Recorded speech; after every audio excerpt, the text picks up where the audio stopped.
আল্লাহ রাসূল সাল্লাল্লাহু আলাইহি ওয়াসাল্লাম আরো বলেন, পক্ষান্তরে মান লাম ইউহাফিজ, যে ব্যক্তি নামাজের প্রতি যত্নশীল থাকে না, নামাজকে গুরুত্ব দিয়ে আদায় করে না, লাম তাকুন লাহু নূরান ওয়ালা নাজাতান ওয়ালা বুরহানান, এই নামাজটা কিয়ামতের ময়দানে তার জন্য নূর এবং দলিল হবে না এবং জাহান্নাম থেকে মুক্তির কোনো সনদ হয়ে দাঁড়াবে না। বলি নাউযুবিল্লাহ।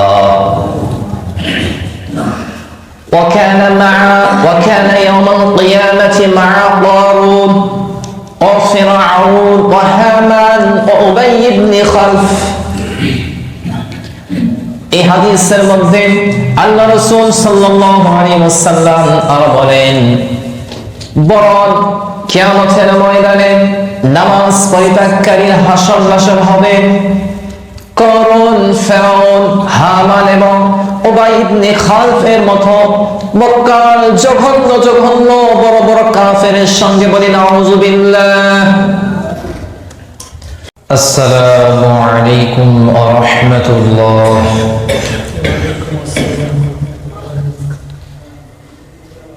إن الحمد لله الأكرم الذي خلق الإنسان وكرمه وعلمه من البيان ما لم يعلم، فسبحان الذي لا يحصى امتلاله باللسان ولا بالقلم. نشهد أن لا إله إلا الله وحده لا شريك له، ونشهد أن سيدنا وسندنا وحبيبنا وطبيب قلوبنا ومولانا محمدا عبده ورسوله الذي أرسله بالحق بشيرا ونذيرا وداعيا إلى الله بإذنه وسراجا منيرا. فقد قال الله تعالى في كلامه المجيد وفرقانه الحميد: أعوذ بالله من الشيطان الرجيم.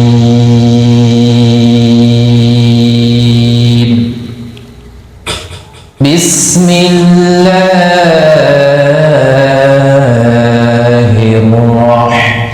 الرحمن الرحيم.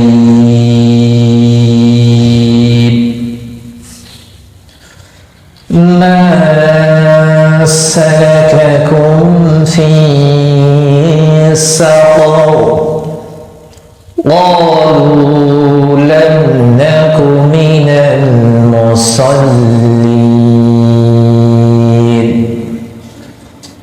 ولم نك نطعم المسكين وكنا نخوض مع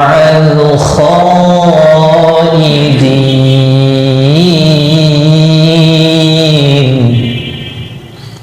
وكنا نكذب بيوم الدين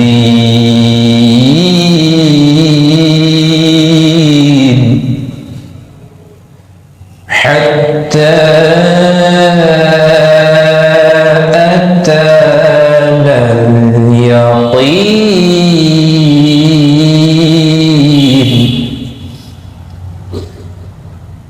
وعن نوفل بن معاوية رضي الله تعالى عنه أن النبي صلى الله عليه وسلم قال: من فاتته الصلاة فكأنما بطر أهله وماله، أو كما قال النبي صلى الله عليه وسلم। সকলেই মহব্বতের সহিত দরুদ ইব্রাহিম পাঠ করি। আল্লাহুম্মা সাল্লি আলা মুহাম্মাদিন ওয়া আলা আলি মুহাম্মাদ কামা সাল্লাইতা আলা ইব্রাহিম ওয়া আলা আলি ইব্রাহিম ইন্নাকা হামিদুম মাজিদ। اللهم بارك على محمد وعلى آل محمد كما باركت على إبراهيم وعلى آل إبراهيم إنك حميد مجيد। سبحانك لا علم لنا إلا ما علمتنا إنك أنت العليم الحكيم। سبحانك لا علم لنا إلا ما علمتنا إنك أنت العليم الحكيم। سبحانك لا علم لنا إلا ما علمتنا إنك أنت العليم الحكيم। الحمد لله যাবতীয় প্রশংসা মহান রব্বুল আলামিনের জন্য, যে রব্বে করিম আমাদেরকে মুসলিম পরিবারে জন্মগ্রহণ করার সঙ্গে সঙ্গে ঈমান নামক মহাদৌলত দান করেছেন। সেই রব্বে করিমের দরবারে সকলেই অন্তরের অন্তরস্থল হইতে একবার শুকরিয়া আদায় করে বলি আলহামদুলিল্লাহ। মুহতারাম হাজিরিন, আমরা গত 2 জুমা থেকে নিয়ে ধারাবাহিকভাবে নামাজের গুরুত্ব এবং ফজিলত সম্পর্কে আলোচনা শ্রবণ করেছি।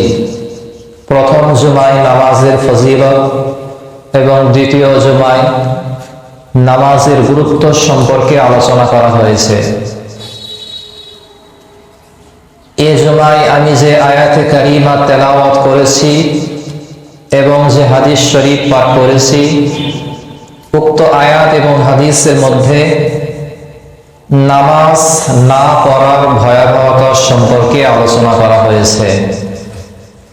আল্লাহ তাআলা তৌফিক শামিল হাল হলে আমি উক্ত বিষয়বস্তুর উপর কোরআন এবং সুন্নাহর আলোকে সংক্ষিপ্ত কিছু আলোচনা করার প্রয়াস পাবো ইনশাআল্লাহ।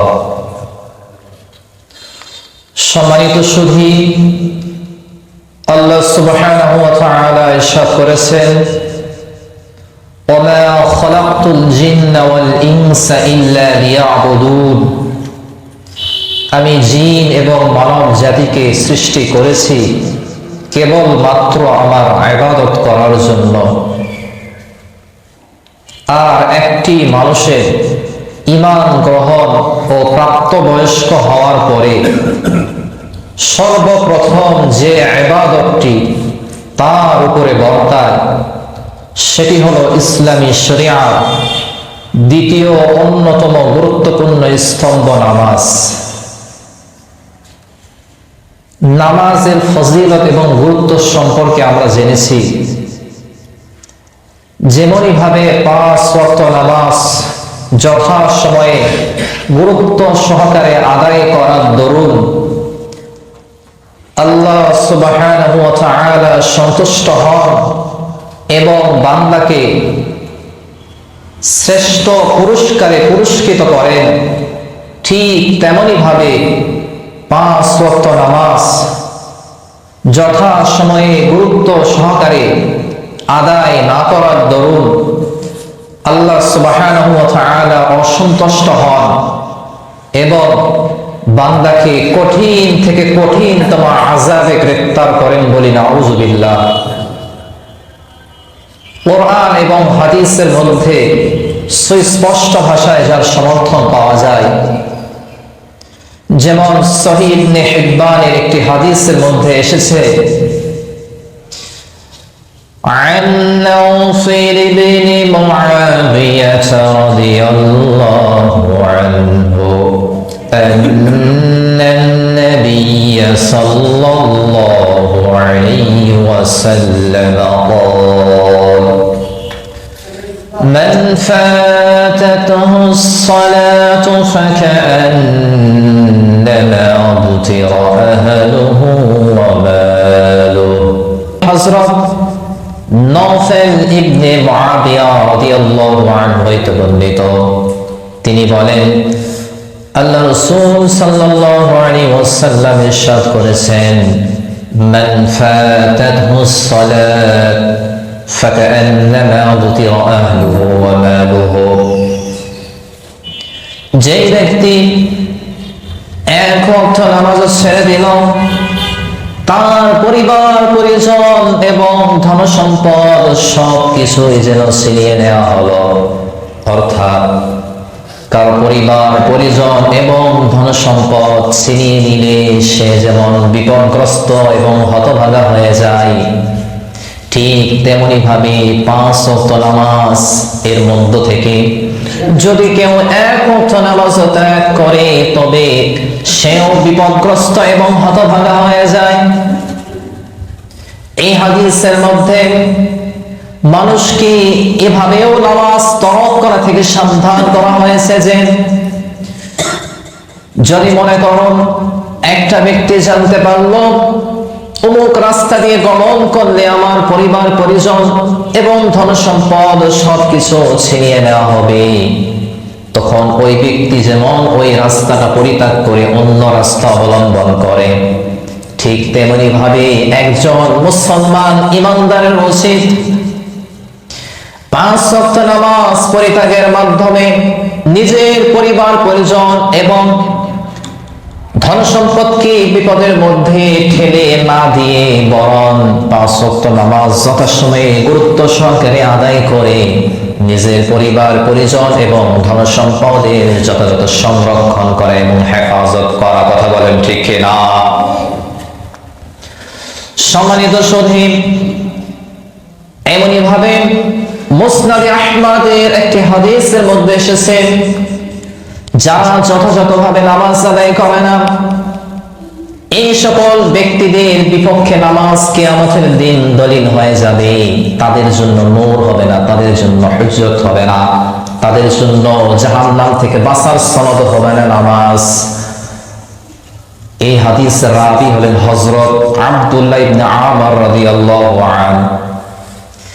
তিনি বলেন, নবী করিম সাল্লাল্লাহু আলাইহি ওয়াসাল্লাম একবার নামাজ সম্পর্কে আলোচনা করছিলেন, তখন তিনি বললেন, মান হাফাযা আলাইহা কানাত লাহু নূরান ওয়া বুরহানান ওয়া নাজাতান ইয়াউমাল কিয়ামাহ।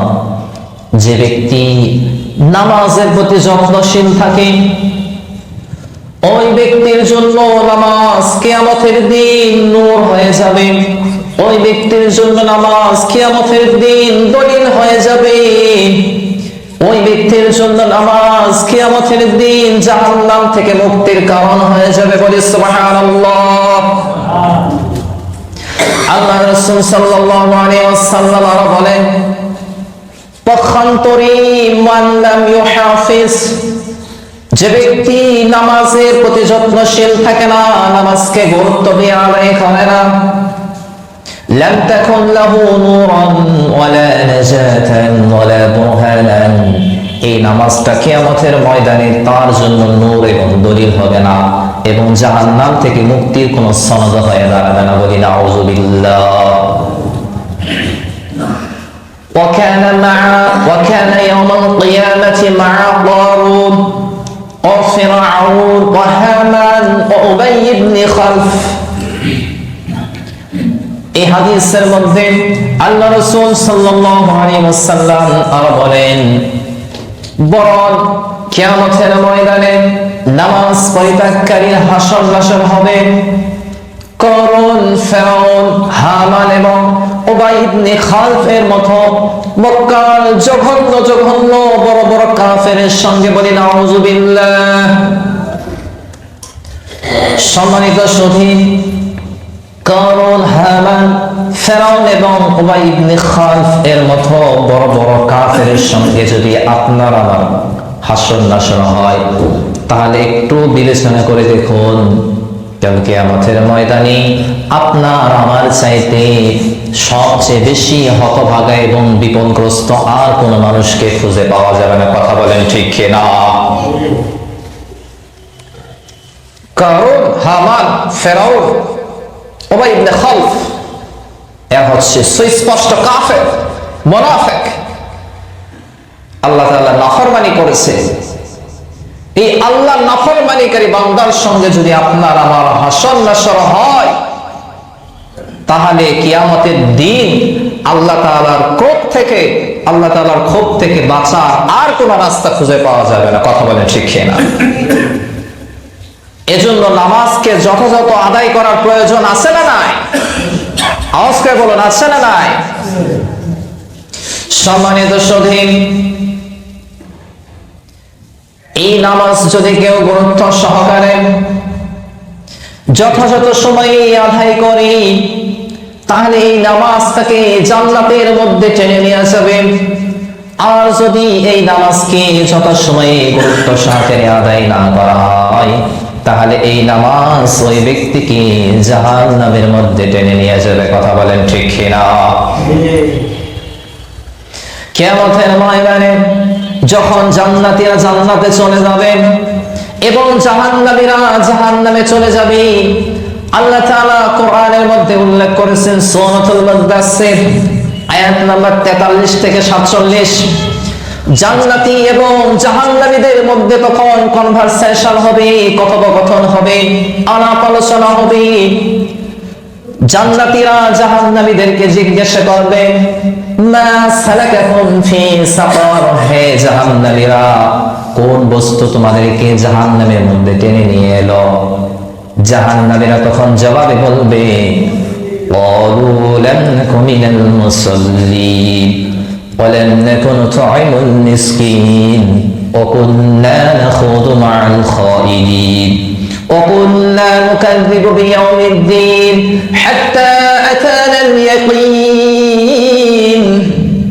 ও মুসলমান ইমানদার ভাইয়েরা, জাহান্নামীরা চারটা কারণ উল্লেখ করবে। জোরে বলেন, কয়টা কারণ? চারটা কারণ। এই চারটা কারণের প্রথম কারণ হলো লাম নাকু মিনাল মুসাল্লিন। এক নাম্বার, আমরা দুনিয়ায় থাকাকালীন সঠিক সময়ে যথাযথভাবে নামাজ আদায় করতাম না। এক নাম্বার কারণ কি? যথাযথ সময়ে নামাজ আদায় না করা।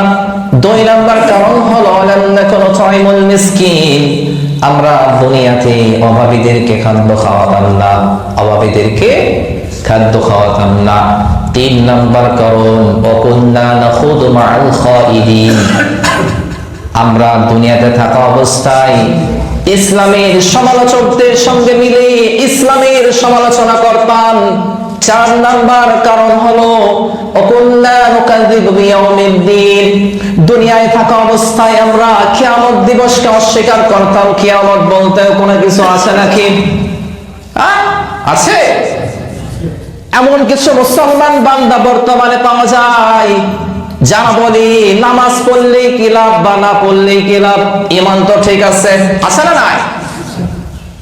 নামাজ পড়ি আর না পড়ি ঈমান তো ঠিক আছে। অথচ আল্লাহ রাসূল বলেন, বান্দা এবং কুফরের মাঝে পার্থক্য হলো নামাজ পরিত্যাগ করা। কথা বলেন ঠিক কিনা? যদি কোনো ব্যক্তি 5 ওয়াক্ত সালাত গুরুত্ব সহকারে আদায় করে, তাহলে বাহ্যিক দৃষ্টিতে বোঝা যাবে তার মধ্যে ঈমান আছে।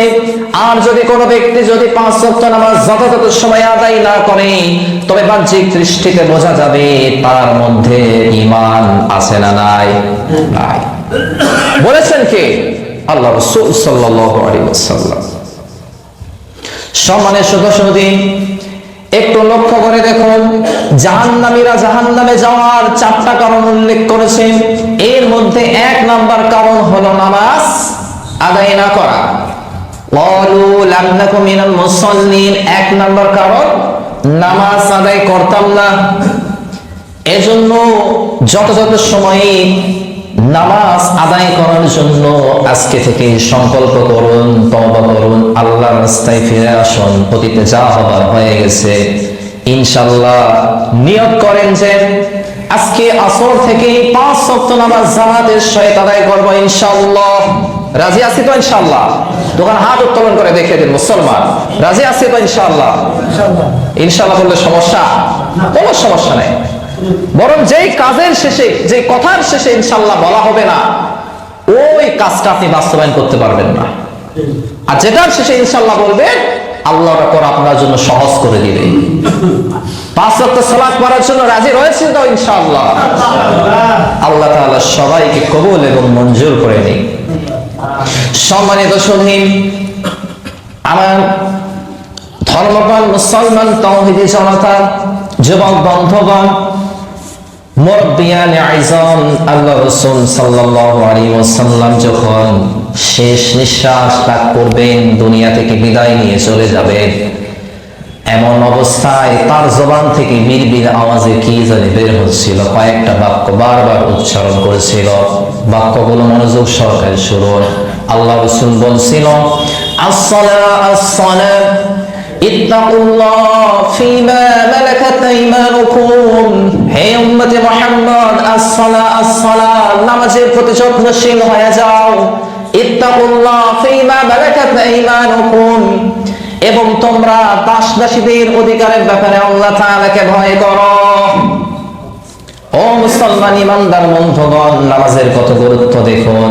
আল্লাহ রাসূল সাল্লাল্লাহু আলাইহি ওয়াসাল্লাম শেষ নিঃশ্বাস ত্যাগ করতেছে, তখন আসসালাত বলছে, মানে নামাজের গুরুত্ব কম। পড়ার প্রয়োজন আছে, আছে তো? নামাজ পড়বো তো ইনশাআল্লাহ।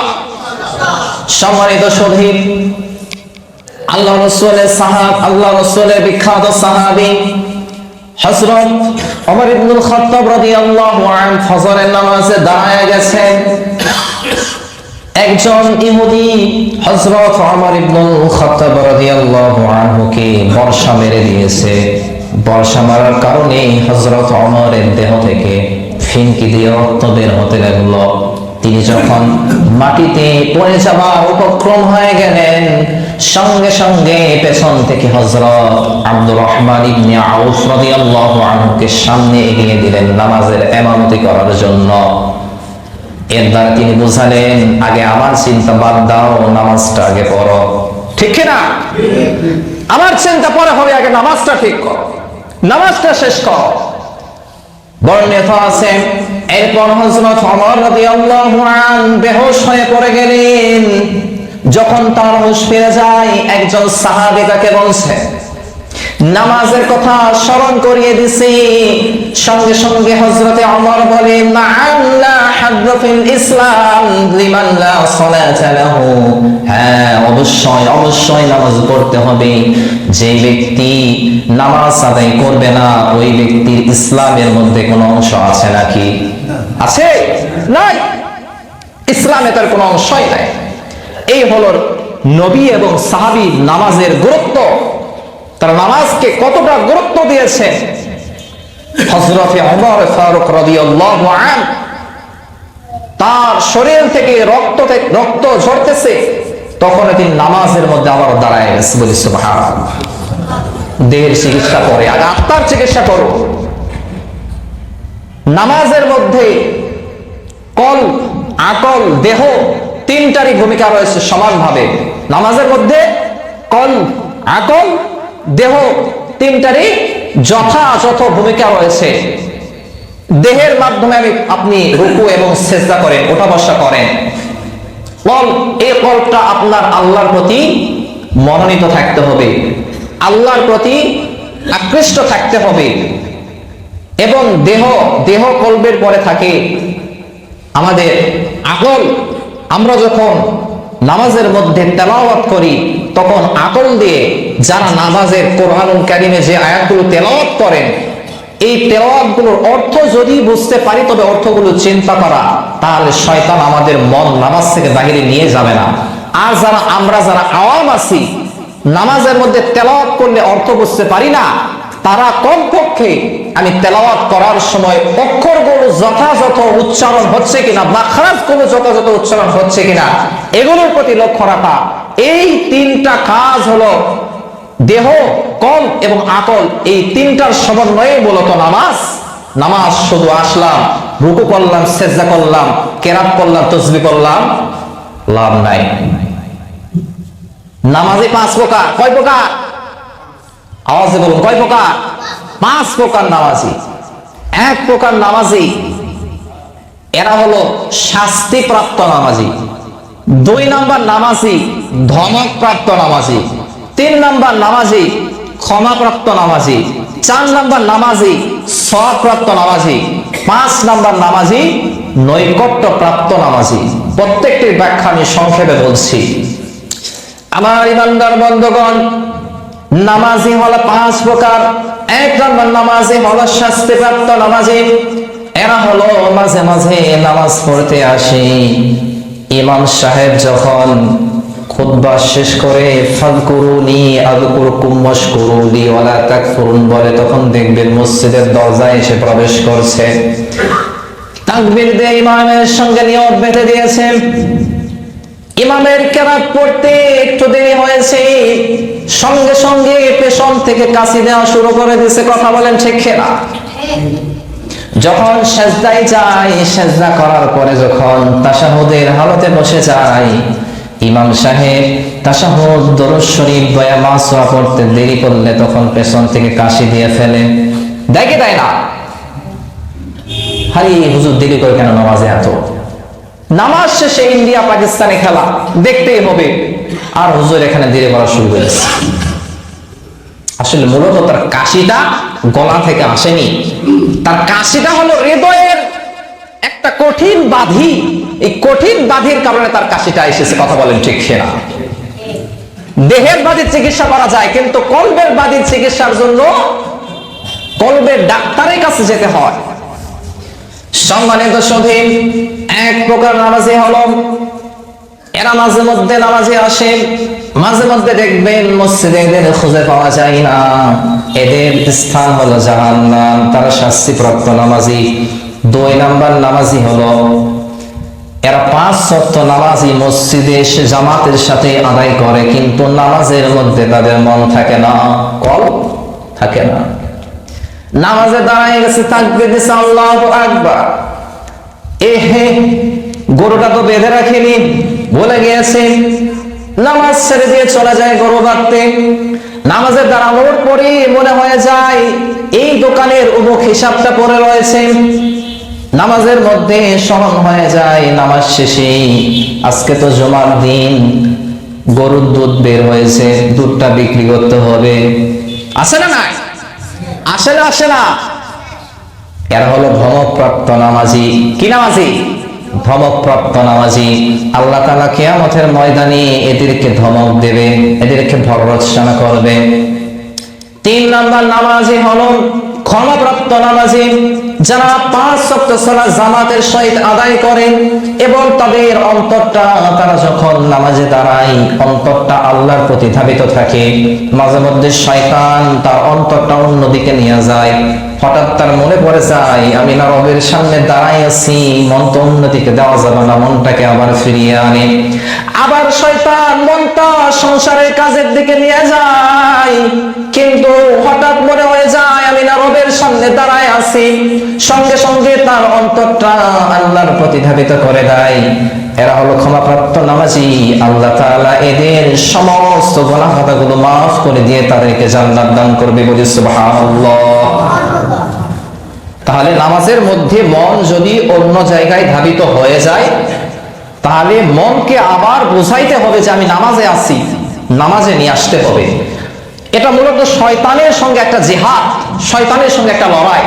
ইবলিস নামাজে দাঁড়াইলে আপনার অনেক কাজের কথা মনে করে দিবে, কিন্তু যখনই আপনার মনে হয়ে যাবে আমি না নামাজে আছি, অন্তরটা আবার ফিরিয়ে নিয়ে আসতে হবে। আর যদি ইবলিসের সঙ্গে বলেন চল ভাই ঘুরে আসি, ইমাম সাহেব কেরাত করতেছে, পড়ো, আমরা একটু ঘুরে আসি, বিলাই কাটতে ঘুরে আসি, স্বপ্নগুলিতে ঘুরে আসি, চল একটু বাজারে দেখো আটটা দিয়ে আসি। তারপর ইমাম সাহেবের তাকবীর যখন কানা যায় তখন রুকুতে যায়। কথা বলেন আছে না? না, এরকম করা যাবে না। 4 নম্বর নামাজি হলো সলাত নামাজি। এরা 5 ওয়াক্ত নামাজ জামাতের সহিত আদায় করেন। এদের অন্তরটা পুরোপুরি আল্লাহর প্রতি ধাবিত থাকে। একটা সময়ের জন্য, একটা মুহূর্তের জন্য তাদের অন্তর নামাজের মধ্য থেকে অন্য জায়গায় চলে যায় না। এরা হলো আসমান থেকে আল্লাহর পক্ষ থেকে সওয়াব প্রাপ্ত নামাজি। 5 নম্বর নামাজি হলো নৈকট্য প্রাপ্ত নামাজি, যারা নামাজে যখন দাঁড়ায় তখন আল্লাহর সঙ্গে কথোপকথন শুরু করে দেয়। বলি সুবহানাল্লাহ।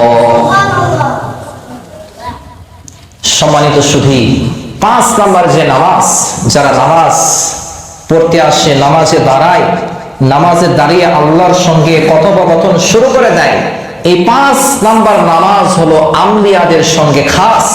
তারা আল্লাহর সঙ্গে নামাজে দাঁড়াইলে কথোপকথন করে, এটা হলো আম্বিয়াদের নামাজ, সালাতুল আম্বিয়া। 4 নম্বর নামাজে সওয়াব প্রাপ্ত নামাজে, এটা হলো সালাতুল আউলিয়া, ওলি আউলিয়াদের নামাজ। 3 নম্বর নামাজ ক্ষমাপ্রাপ্ত নামাজ, যেটা এই ক্ষমাপ্রাপ্ত নামাজিকে বলা হয় সালাতুল মাগফুরিন, এটা ক্ষমাপ্রাপ্ত বান্দাদের নামাজ। 2 নম্বর প্রকারে যে নামাজটা আমি উল্লেখ করেছি, এটি হলো সালাতুল গাফিলিন। 5 ওয়াক্ত নামাজ জামাতের পরে বাকি নামাজে মন থাকে না।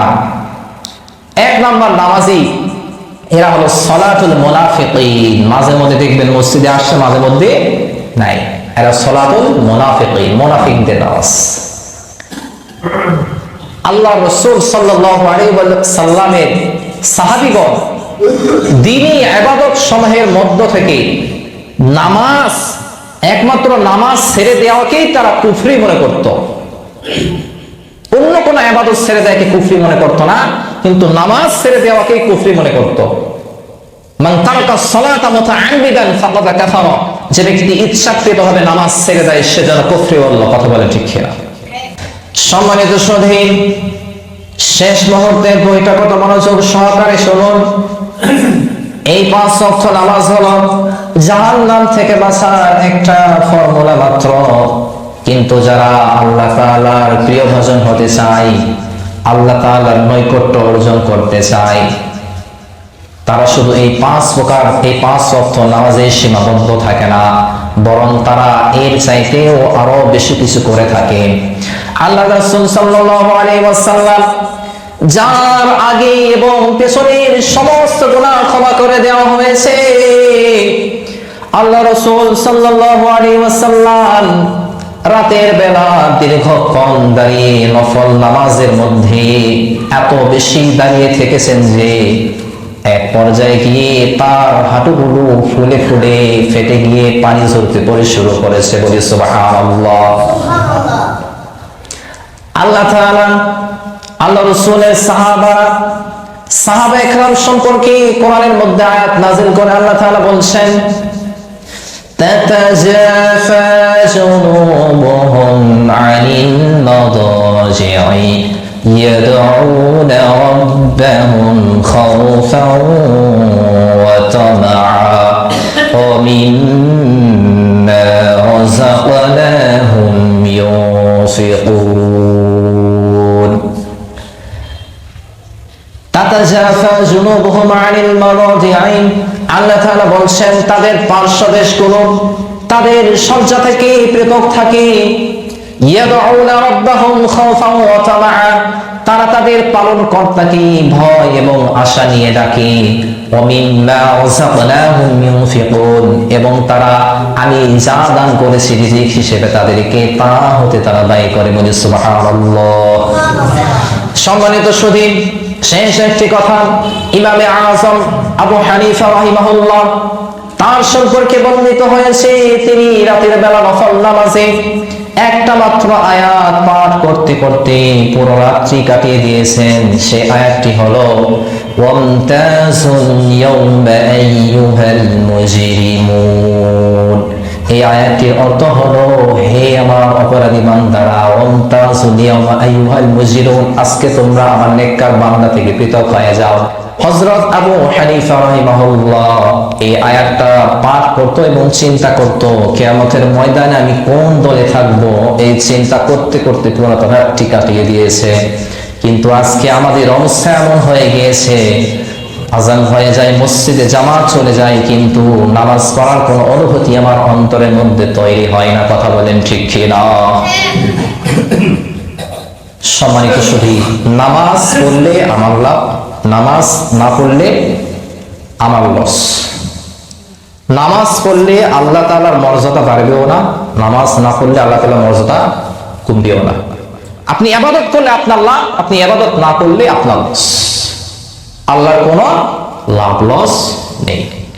এজন্য সকল কাজ ফেলে রেখে যখন আজান হয়ে যাবে, মসজিদে এসে সালাত আদায় করুন, আল্লাহর সঙ্গে সম্পর্ক করুন। সালাতের মাধ্যমে সমস্ত বিপদ আপদ থেকে পানা চান। আল্লাহ সুবহানাহু ওয়া তাআলা আপনার দুনিয়া এবং আখিরাত উভয় জাহানে আপনাকে সফলকামী বানিয়ে দিবেন। সকলে বলে আমিন।